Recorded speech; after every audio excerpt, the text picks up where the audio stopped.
hantaran non-stop dekat gudang Posijan korang. Bawa kemah Angel ni kemah paling depan. Semua kalau korang tahu barangnya dah sold. Tahniah geng Posijan, tahniah korang ni. Sebelah kiri Angel ni, ini yang paling Angel excited sebab apa?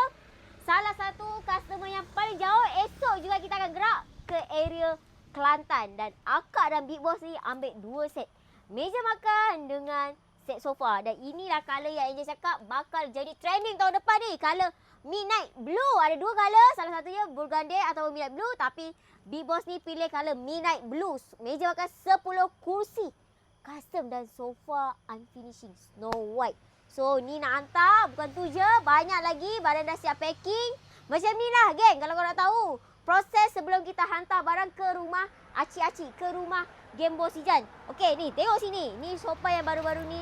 Angel sold. Orang Selangor pula yang ambil.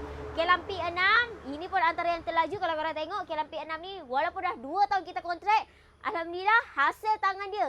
Tukang yang agak power. Korang boleh tengok hasil tangan dia memang agak kemas. Dan finishingnya buat geng-geng Posijan kenan.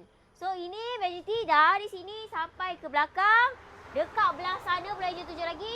Semua barang dah sold ni. Semua kita nak hantar dalam masa sebelum raya tau. So untuk geng-geng Posijan, kalau ada kata korang jauh, korang macam risau. Betul ke Posijan ni ada pantal? Ada je. Korang jumpa je kat gudang Posijan. Kita deal mana yang korang paling suka dekat sini.